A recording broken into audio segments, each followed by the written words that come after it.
Oke, baik. Assalamualaikum warahmatullahi wabarakatuh. Baik, teman-teman, melanjutkan materi selanjutnya ya.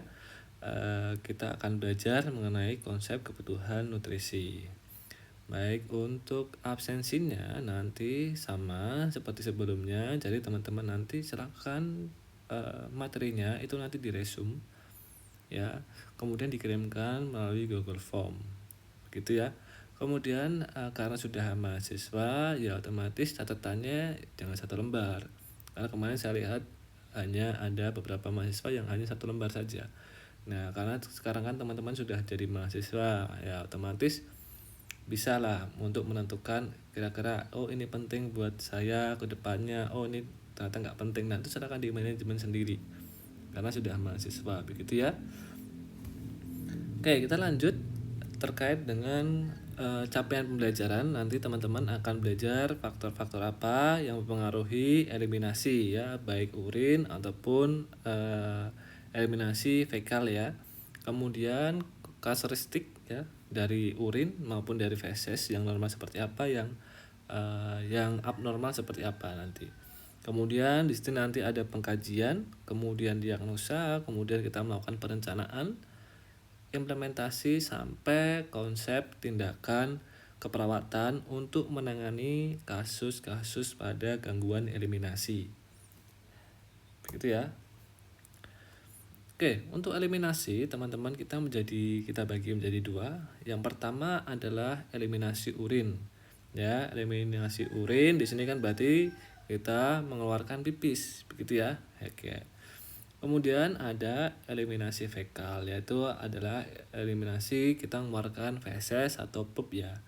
Ya, oke, kita lanjut kita bahas ke belakang gitu ya. Oke, terkait eliminasi urin, teman-teman di sini ada beberapa organ penting ya atau organ yang berperan dalam sistem perkemihan. Yang pertama ada yang namanya ginjal.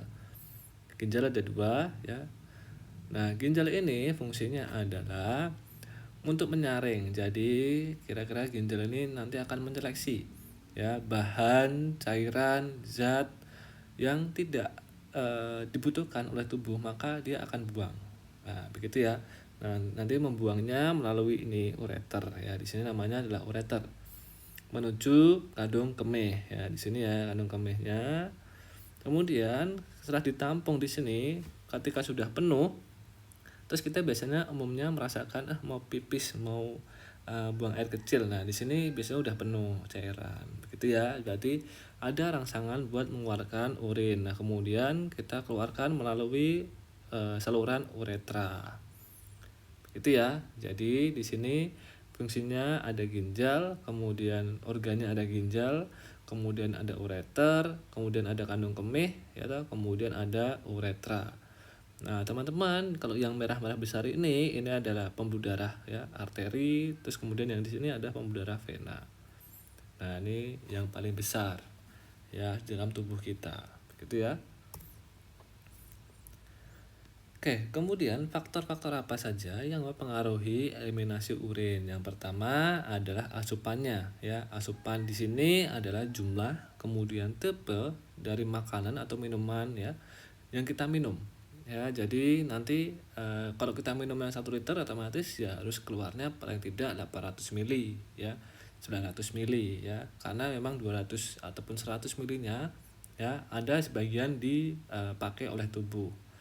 Ya, kemudian protein dan natrium dapat menentukan jumlah urin yang dibentuk ya. Selain itu, minum kopi juga dapat meningkatkan pembentukan dari si urin. Oke, kemudian ada respon keinginan awal berkemih ya.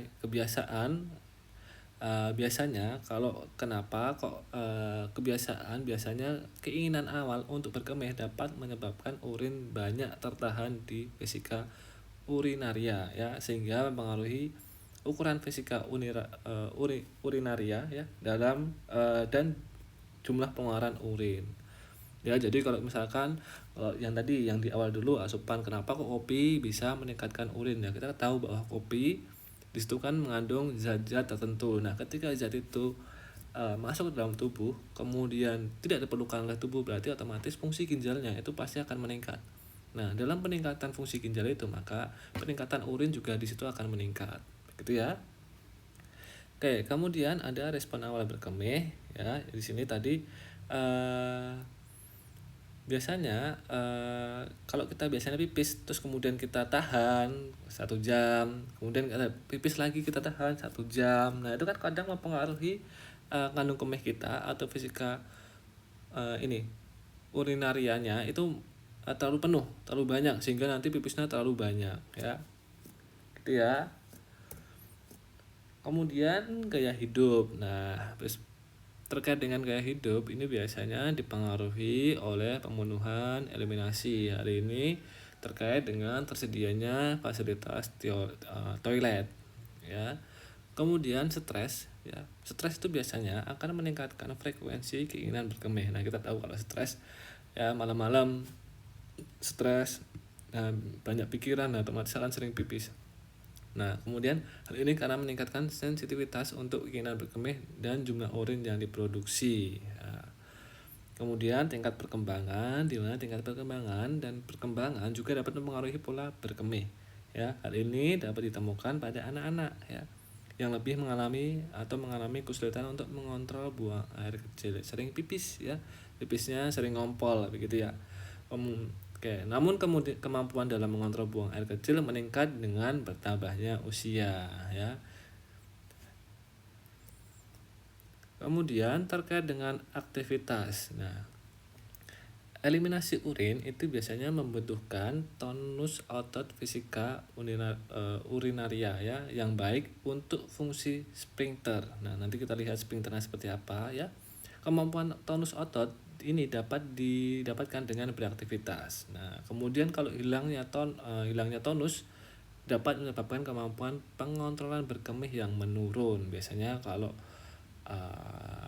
dari aktivitas yang mungkin kelelahan, saking kelelahannya berarti otomatis ototnya itu tidak dapat menahan pipisnya ya, atau di bagian ureternya itu tidak mampu untuk menahan dari pipis dari ini kandung kemihnya begitu ya. Kemudian terkait dengan kondisi penyakit, di sini kondisi penyakit yang mempengaruhi produksi urin seperti DM ya, karena DM itu banyak mengandung pembuluh darahnya atau darahnya atau cairannya itu mengandung banyak gula, otomatis harus diabsorpsi lebih sering sama ginjalnya. Nah, di sini dapat meningkatkan produksi urin ya.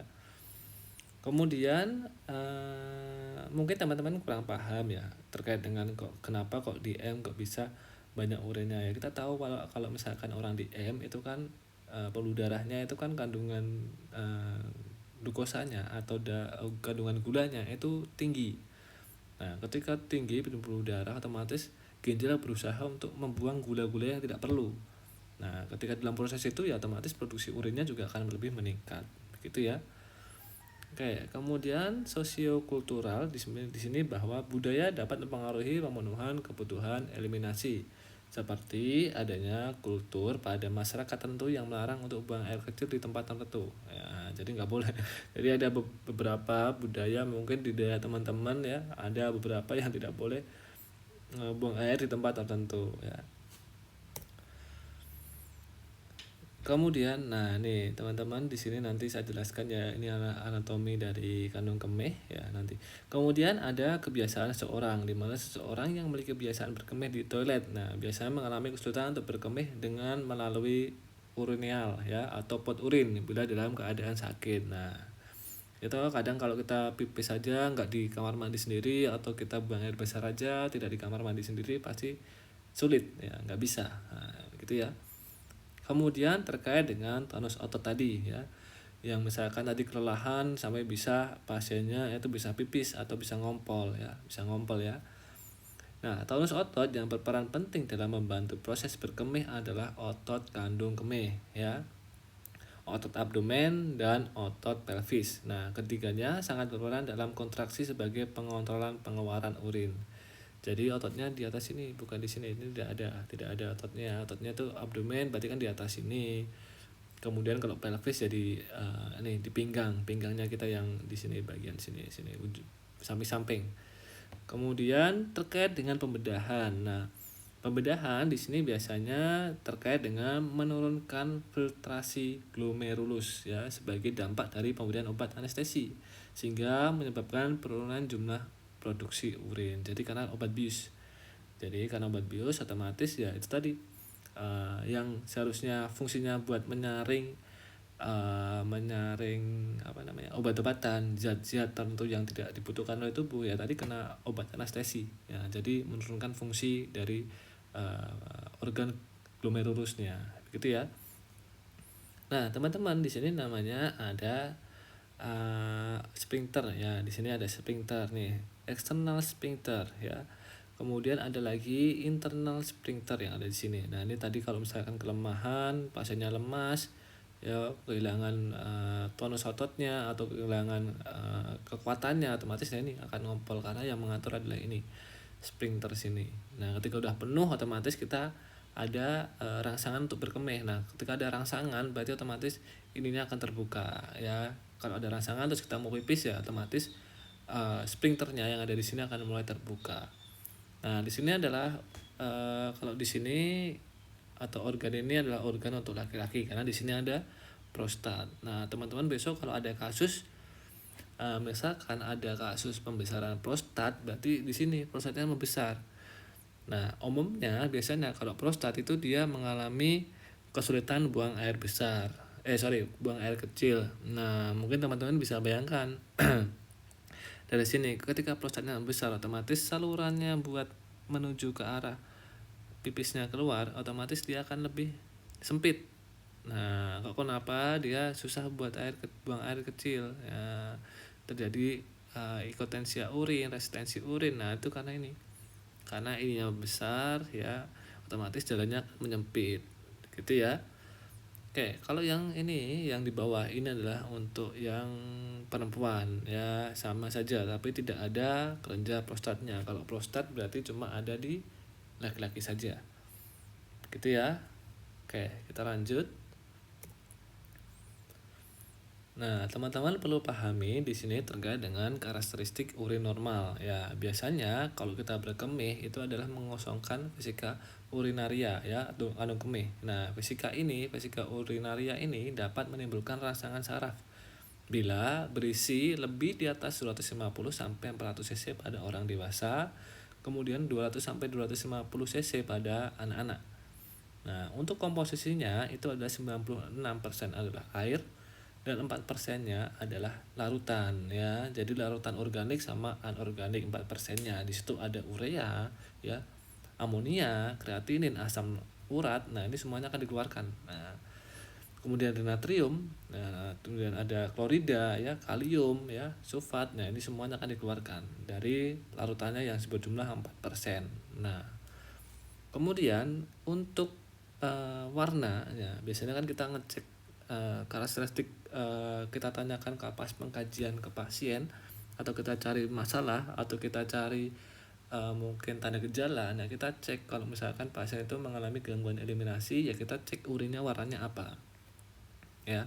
Kalau very good itu biasanya warnanya putih nih, bening, ini sangat bagus. Kemudian kalau masih ada kekuningan oke, masih bagus. Kemudian juga masih baut bagus ya. Kemudian yang mulai agak kekuningan dia mengalami dehidrasi ya, dehidrasi, kemudian sangat dehidrasi, dan ini dehidrasi yang sangat berat ya.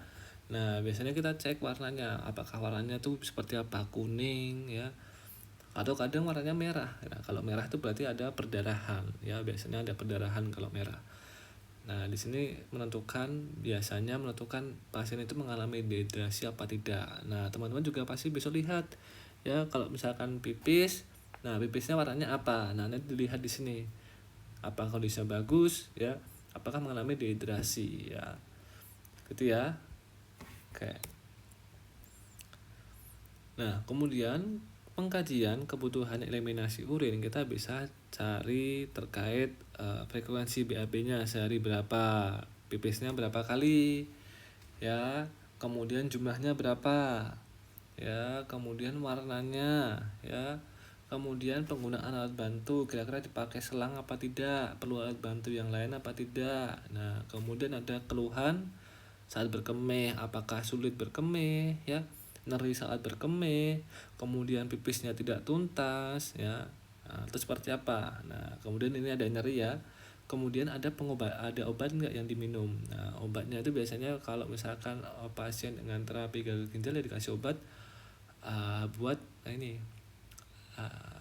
terapi diuresis, jadi biar bisa pipis. Nah, atau justru pasien-pasien yang mengalami udem atau pembengkakan atau kelebihan cairan, nah otomatis caranya harus dikeluarkan tuh. Nah, dengan cara minum obat diuresis, ya, obat ini nanti akan merangsang ginjal, ya, untuk memproduksi urin terlalu banyak, jadi banyak pipisnya nanti, biar nanti cairannya cepat keluar gitu ya. Oke.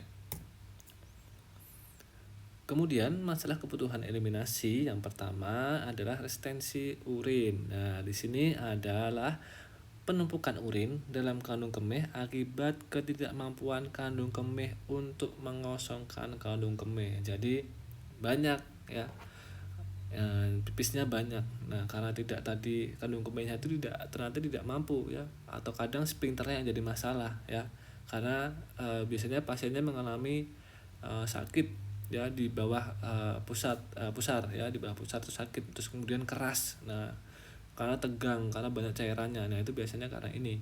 Itu namanya adalah restensi. Jadi urinnya tidak bisa dikeluarkan, ya, karena masalah di kalung kemihnya. Nah, ini biasanya nih tanda klinis restensi adalah ketidaknyamanan daerah pubis, ya, atau di bawah pusar. Nah, kemudian adanya distensi, ya. Distensi itu adanya tegang, ya, ototnya di situ tegang, terus kemudian keras yang di bawah pusat tadi, ya, di bawah pusar tadi. Kemudian ketidaksanggupan untuk berkemih, ya. Kemudian sering berkemih saat vesika urinarianya berisi sedikit urin, ya, cuma sedikit, ya. Kemudian tapi sering. Kemudian ketidakseimbangan jumlah urin yang dikeluarkan dengan asupannya, ya, minumnya 1 liter yang keluar cuma 100 cc. Nah, itu caranya kemana? Seharusnya kan keluar semua, ya, apa yang diminum paling tidak selisihnya 500 ml lah paling tidak. Kalau tidak 500 ml atau justru malah minum 1 liter kemudian yang keluar 100 cc, ya 900 ml-nya kemana? Nanti justru malah bahaya bagi pasiennya ketika di luar rumah sakit, nanti bisa menyebabkan kelebihan cairan, ya, kemudian beban jantungnya meningkat, ya, kemudian edema. Nah, itu lebih bahaya lagi. Kemudian meningkatkan keresahan dan keinginan berkemih. Kemudian adanya urin sebanyak 3.000 sampai 4.000 ml dalam kandung kemih. Nah, ini terlalu banyak, ya, sampai 3 liter sampai 2 liter, ya, terlalu banyak. Oke, kemudian penyebab restensi urin adalah biasanya adanya operasi, ya, pada daerah abdomen bawah, ya.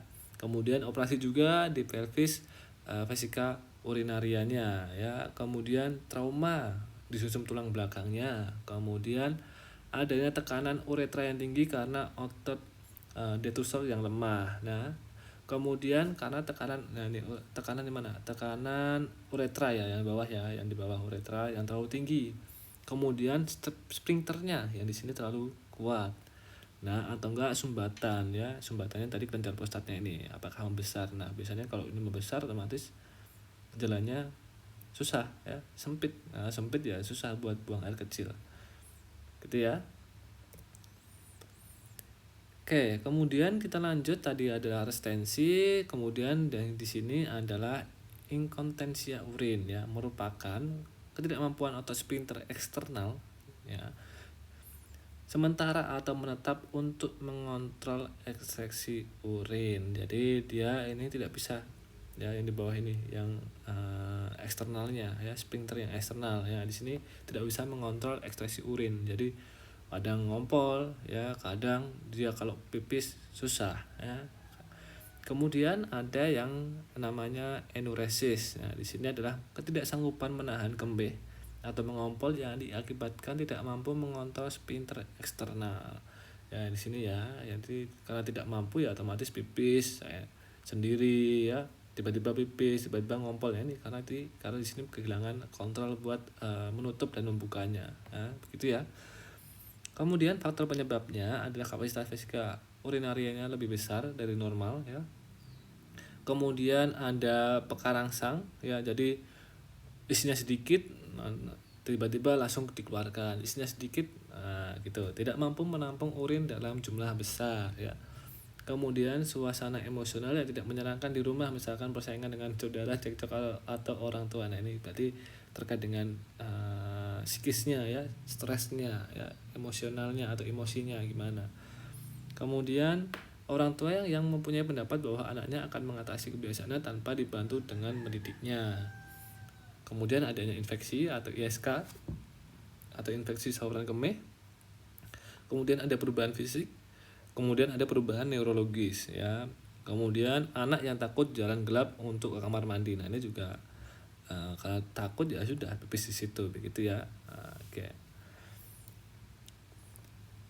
Kemudian perubahan pola eliminasi urin merupakan keadaan seorang yang mengalami gangguan pada eliminasi urin karena obstruksi anatomis ya. Jadi adanya sumbatan ya dari organ yang mungkin seperti tadi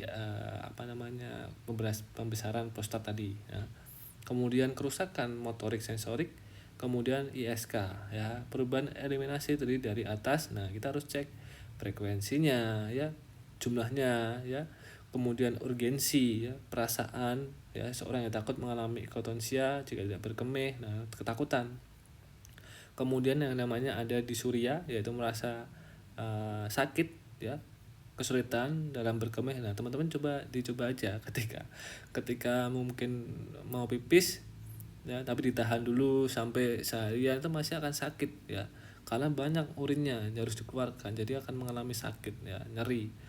Kemudian ada namanya poliuria, yaitu merupakan produksi urin abnormal dalam jumlah besar oleh ginjal ya, tanpa adanya peningkatan asupan cairan. Jadi poliuria ini minumnya cuma 1 liter tapi yang keluar 2 liter. Nah, nambah banyak ya, justru itu bahaya juga, karena cairan yang seharusnya dibutuhkan oleh tubuh malah dia dikeluarkan semua gitu ya. Oke, kemudian ada urinaria supresi, yaitu merupakan berhentinya produksi urin secara mendadak. Jadi ginjalnya tidak bisa berhenti produksi urin ya, berhenti menyaring cairan ya yang dari tubuh. Oke, kemudian terkait dengan implementasi keperawatan, yaitu yang pertama kita pemenuhan dulu kebutuhan cairannya ya. Cairannya berapa ya, kemudian yang keluar berapa. Nah itu dipenuhi dulu ya, jangan sampai pasiennya mengalami dehidrasi. Oke, kemudian kita harus melakukan pendidikan kesehatan terkait dengan proses berkemih. Kemudian bila diperlukan adalah membantu BAK di atas tempat tidur ya. Sekarang kan menggunakan kateter bisa, menggunakan alat yang lain juga bisa ya. Kemudian memasang diapers atau popok ya, dipasang. Kemudian ada juga memasang dan merawat kateter. Jadi dipasangi kateter urin ya.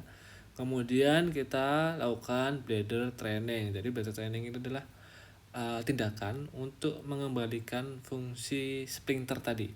Jadi biasanya kalau habis operasi ya kan perlu dipakai kateter, atau paling tidak pasien yang dilakukan diberikan atau dipasang kateter lebih dari 1 minggu, otomatis kan dia pipis nggak ngerasain, dia nggak ada respon atau nggak ada rangsangan mau berkemih, kan tidak ada ya. Jadi pipisnya ketika ditampung otomatis langsung keluar melalui selang. Nah di situ kan tidak ada proses ataupun tidak ada rangsangan untuk berkemih. Nah tujuan dari bladder training ini adalah memberikan rangsangan berkemih. Jadi selangnya kita klem dulu atau kita tutup dulu selama beberapa jam. Nah ketika sudah beberapa jam, pasiennya ada nggak nih, timbul nggak nih rangsangan buat berkemihnya. Nah biasanya dilatih dulu. Nah kalau ada, berarti nanti tinggal kita lepas bladder trainingnya atau klemnya tadi. Nah tujuannya adalah untuk itu, untuk memberikan rangsangan kembali rasa pengen pipisnya. Nah itu. Nah kita lanjut ya. Untuk selanjutnya adalah organ proses defekasi. Nah di sini ada usus halus sama usus besar tentunya nanti ya. Kalau di sini adalah Kalau di gambar ini ada usus besar aja ya. Nah, kalau defikasi berarti terkait dengan pupnya. Tadi udah terkait dengan proses buang air kecilnya, sekarang kita pindah ke buang air besarnya atau proses defikasinya.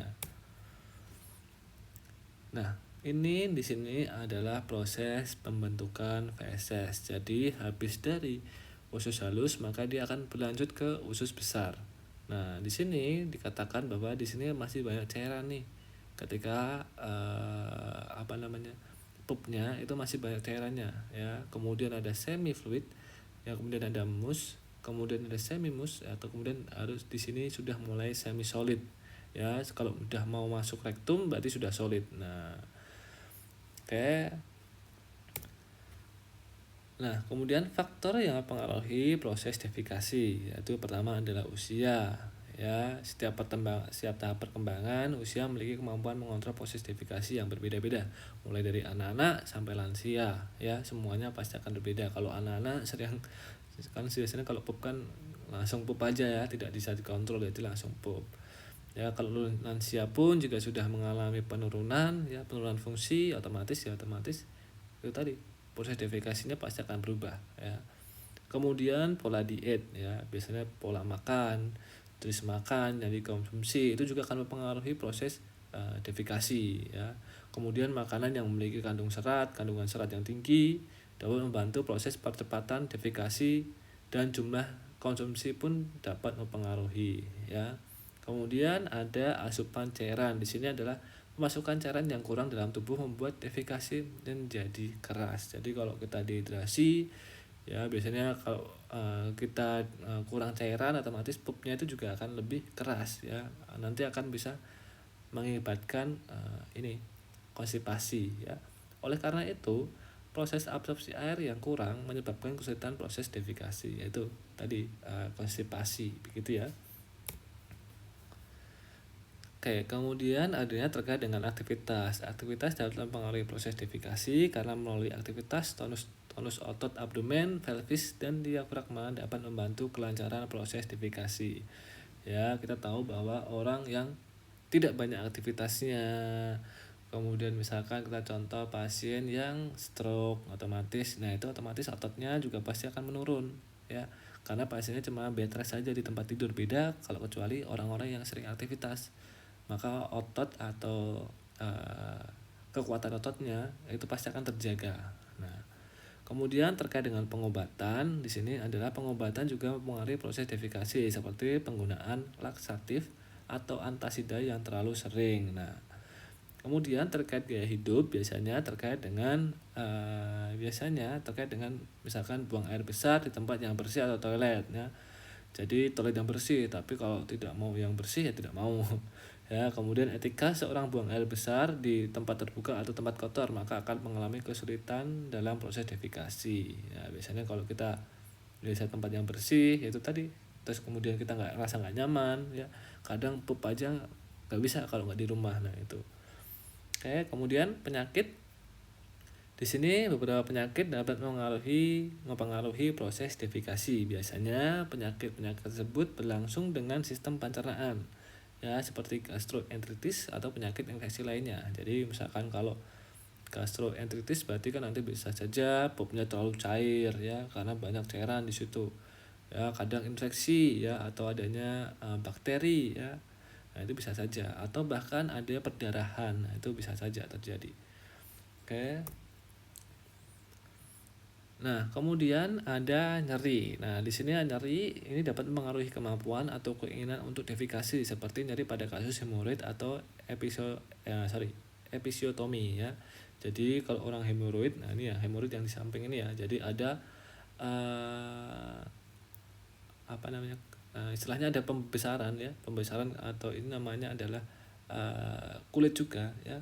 Di sini tapi tidak normal ya. Di sini karena tadi tidak normal, otomatis ketika pup ya, otomatis akan mengganggu pupnya. Nah, mengganggu jalannya pup. Nah, di sini ada stadiumnya, ada stadium 1, 2, 3 dan 4. Nah, di sini adalah pupnya atau anusnya.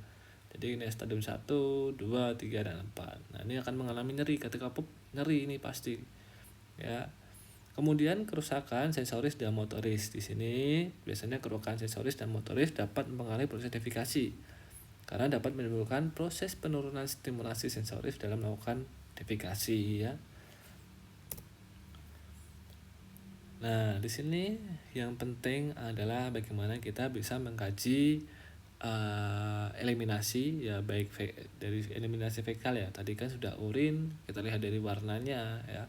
Kemudian berapa jumlahnya dari urin ya. Kemudian apakah dia ada darahnya ya, dari warna. Kemudian baunya, kadang biasanya juga akan kita kaji dari warna, kemudian warna, kemudian jumlah ya, bau ya. Nah, itu kita akan cek. Nah, sama juga di pup juga iya, kadang bau juga perlu ada pengkajiannya, baunya seperti apa. Nah, khusus pada feses atau di sini nanti kita harus kaji mengenai frekuensi BAB-nya setiap hari dalam sehari ya. Jadi BAB-nya selama hari itu, sehari itu bagaimana, apakah cair ya. Kalau di sini kan seperti apa namanya, kalau orang normal kan seperti ini, yang nomor 4 ya, normal. Kemudian ini normal ya, ini kalau di sini kan konstipasi nih ya, konstipasi. Kemudian ini adalah leaking ya, kemudian diare, dan ini diare yang berat ya. Nah, di sini adalah pupnya, jenis pupnya. Nah, kita harus cantumkan nanti ketika kita memberikan pengkajian ke pasien, bagaimana Pak pupnya, apakah sulit ataukah masih diare, cair, nah seperti apa. Nah, kita harus cek. Nah, kalau misalkan pasiennya malu ya kita tanya aja, kemarin pupnya bentuknya apa, bagaimana ya, kondisinya apakah konstipasi apa tidak, mengalami kesulitan apa tidak ya. Ya kalau misalkan pasiennya pup kemudian kita bantu ya kita sekalian kaji ya, jadi tidak apa-apa ya. Kemudian waktu BAB-nya kapan, pagi ataukah siang ataukah malam ya. Kemudian warna. Nah, perlu teman-teman ketahui di sini adalah warna.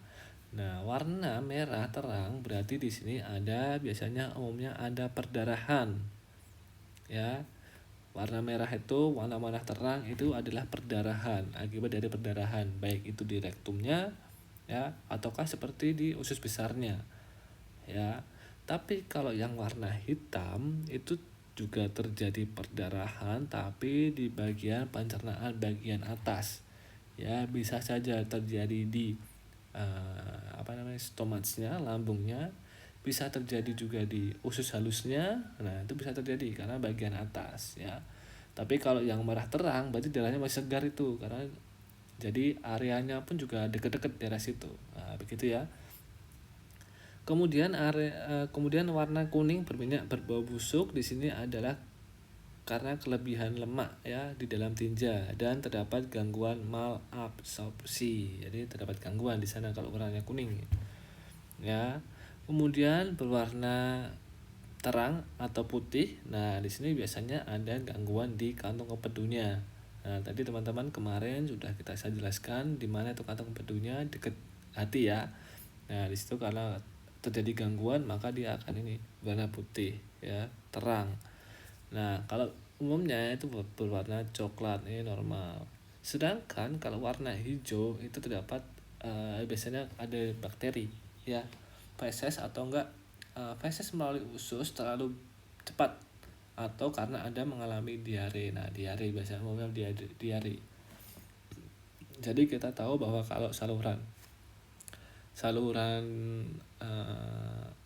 lambung itu cairannya berwarna hijau. Nah, karena tadi habis dari lambung kemudian dia harusnya ke usus halus, kemudian usus besar. Nah, ketika di usus itu terlalu cepat, otomatis warna hijaunya atau kandungan yang perlu diabsorpsi dalam tubuh itu pasti meleset, jadi lebih cepat ya, tidak bisa diabsorpsi lagi. Jadi langsung bablas saja begitu. Jadi warnanya hijau. Nah, kemudian konsistensi feses ya seperti yang di bawah ini, normal, konstipasi sama diare. Kemudian penggunaan obat ada enggak, kemudian keluhannya, kemudian ada darah dari dalam feses atau tidak. Nah, begitu ya teman-temannya, ini adalah pengkajiannya untuk eliminasi fekalnya. Nah, masalah eliminasi fekal yang pertama adalah konstipasi. Di sini adalah keadaan individu yang mengalami atau berisiko tinggi mengalami status usus besar ya atau yang mengalami statis usus besar sehingga mengalami eliminasi yang jarang. Ya, jadi serta tinja yang keluar tidak jadi terlalu kering dan keras. Ya. Kemudian tanda klinisnya itu adalah feses yang keras, kemudian defekasi kurang dari 3 kali seminggu, ya. Kemudian menurunnya bising usus, ya. Jadi usus kita kan otomatis bergerak tuh. Seperti apa ya gerakannya? Gerakan untuk mengantarkan feses ya atau mengantarkan zat-zat dari lambung ke usus halus, ke usus besar, otomatis kan perlu ada pendorong ya. Kayak ada semacam gerakan ya, namanya gerakan peristatik di mana nanti zatnya atau makanannya itu akan digerakkan ya melalui usus ya. Kemudian ada keluhan pada rektum, kemudian nyeri saat mengejan dan defekasi, kemudian adanya perasaan masih ada sisa feses. Nah, kemudian penyebabnya itu bisa saja karena gangguan persarafan ya, kemudian kelemahan pelvis, kemudian adanya cedera cerebrospinalis atau cedera di kepala atau di otaknya ya, kemudian atau CFA atau karena tadi cerebrovascular accident jadi kecelakaan ya yang mengakibatkan cerebrovaskulernya atau di kepalanya itu mengalami gangguan ya. Nah ini biasanya terkait dengan sarafnya nanti. Oke, kemudian ada pola defekasi yang tidak teratur, kemudian nyeri karena hemoroid ya, kemudian menurunnya peristatik karena stres. Nah ini bisa juga. Kemudian ada penggunaan obat seperti antasida, laxatif atau anestesi ya. Kemudian ada proses manual. Kemudian masalah selanjutnya adalah masalah diare. Kalau diare adalah keadaan individu yang mengalami atau berisiko sering mengalami pengeluaran feses dalam bentuk cair. Nah, diare sering disertai dengan kejang usus ya. Kemudian juga disertai dengan rasa mual dan muntah. Tanda klinisnya itu adalah pengeluaran feses yang terlalu cair, frekuensinya lebih dari 3 kali sehari, kemudian bisa saja terjadi kram, kemudian bising ususnya meningkat. Nah kalau tadi yang konstipasi itu bising ususnya itu menurun ya, atau pergerakan untuk mengantarkan makanan, bukan makanan ya, hasil metabolisme tubuh dari makanan kemudian dia dilanjutkan ke usus halus, usus besar. Nah itu kalau yang diare itu lebih cepat ya. Jadi mengapa dia mengalami bising ususnya meningkat kemudian mengalami diare. Kalau yang konstipasi karena bising ususnya menurun sehingga terjadi atau fesesnya itu terlalu kering ya. Kemudian penyebab terjadi malabsorpsi atau inflamasi ataukah terjadi proses infeksi ya. Biasanya terjadi ini malabsorpsi, salah makannya salah ya, kemudian adanya radang, luka ya, kemudian ada infeksi, baik infeksi bakteri umumnya ya kan, salah makan ya. Kemudian peningkatan peristatik karena peningkatan metabolisme, kemudian efek tindakan pembedahan ya, kemudian efek penggunaan obat, kemudian ada yang namanya stres psikologis ya. Nah, kalau di masalah fekal itu juga ada yang namanya inkontinensia usus, di mana keadaan individu yang mengalami perubahan kebiasaan dari proses defekasi normal sehingga mengalami proses pengeluaran feses yang tidak disadari. Ya, hal ini disebut sebagai inkontinensia alvi yang merupakan hilangnya kemampuan untuk mengontrol pengeluaran feses dan gas melalui sphincter akibat kerusakan sphincter. Nah, sphincternya di mana? Ya, di sini. Ini namanya sphincter ini di sini, berarti arahnya di sini. Nah, ini ada sphincternya. Oke, tanda klinisnya adalah pengeluaran feses yang tidak terkendali ya, karena tadi yang menutup, yang membuka ada sphincter ini yang di sini ya. Oke, kemungkinan penyebabnya adalah gangguan sphincter karena cedera ya atau anusnya cedera. Kemudian ada mungkin dilakukan pembedahan di area sini. Kemudian ada distensi rektum berlebih ya, tegang ya. Kemudian ada kurangnya kontrol sphincter akibat cedera spinalis ya, cedera medula spinalis atau CFA dan lain-lain. Jadi terkait dengan sarafnya ya, saraf yang nanti di otaknya ya. Kemudian adanya kerusakan kognitif sama juga. Oke, kemudian masalah eliminasi fekal ada lagi terkait dengan kembung. Kembung merupakan keadaan penuh udara dalam perut karena pengumpulan gas berlebih dalam lambung atau dalam usus. Nah, jadi kalau misalnya kembung otomatis biasanya kan sering kentut. Nah, itu karena banyak gasnya. Ya, kalau kembung itu banyak gas ya. Kemudian hemoroid itu sama yang tadi, keadaan terjadi pelebaran vena di atas anus ya, di daerah anus ya, sebagai akibat peningkatan tekanan dari daerah anus yang dapat disebabkan karena konstipasi ya, kemudian peregangan saat defekasi dan lain-lain. Kemudian terakhir ada fecal infection. Di sini adalah masa feses ya, karena di lipatan rektum yang diakibatkan oleh resistensi dan akumulasi materi feses yang berkepanjangan, maka di sini biasanya fesesnya bisa terjadi pupnya terlalu keras ya. Nah, biasanya di sini diakibatkan karena asupannya kurang ya. Kemudian aktivitas fisiknya kurang ya. Diet rendah serat ya. Kemudian kalau diet rendah serat berarti otomatis seratnya kan rendah. Berarti otomatis pupnya keluarnya susah. Ya, kemudian adanya kelemahan tonus otot ya. Oke, kemudian implementasi tindakan yang pertama kita lakukan adalah pemenuhan kebutuhan cairan ya. Kita makannya berapa, yang keluar seperti apa, ada masalah enggak terkait dengan sistem pencernaannya, ada keluhannya seperti apa. Nah, itu harus dicek. Kemudian kita harus melakukan pendidikan kesehatan ya, memodifikasi kebiasaan makan. Kemudian membantu pemenuhan kebutuhan eliminasi BAB di tempat tidur. Kemudian memasang diapers ya toh. Kemudian memotivasi untuk peningkatan aktivitas di rumah. Kemudian terakhir adalah melakukan huknah. Nah, ini kita lihat huknah itu seperti apa ya. Oke, konsep tindakan eliminasi. Yang pertama ini adalah pup ketika pasien pup di tempat tidur ya, menggunakan alat ini. Dipakai adalah pispot. Nah, nanti tindakannya bisa dibaca sendiri, kemudian nanti bisa dipraktekkan ketika teman-teman sedang lab ya. Oke, kemudian ada lagi terkait dengan pemberian semprit gliserin. Nah, biasanya di sini adalah biasanya teman-teman ada yang tahu, ada banyak iklannya tuh, Diapet atau apa ya, yang ada iklannya di mana di sini adalah untuk melancarkan BAB. Jadi kan banyak itu iklannya, saya lupa nama mereknya.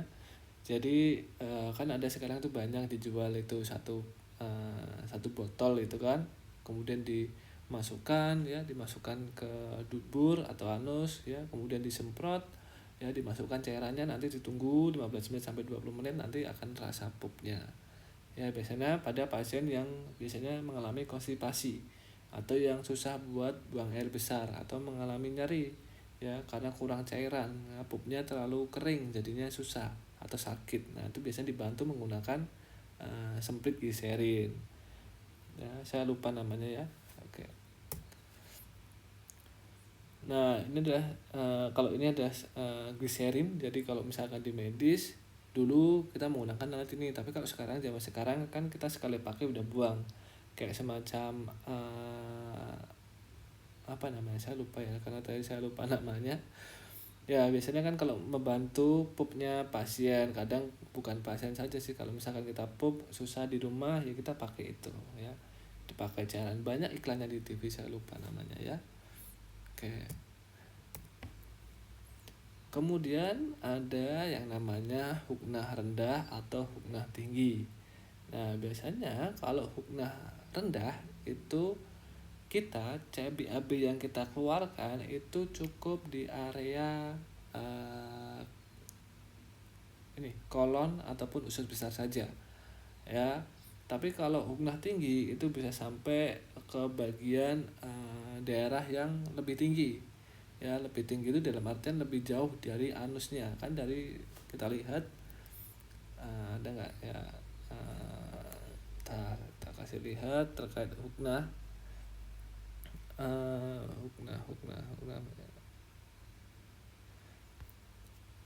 kita lihat sistem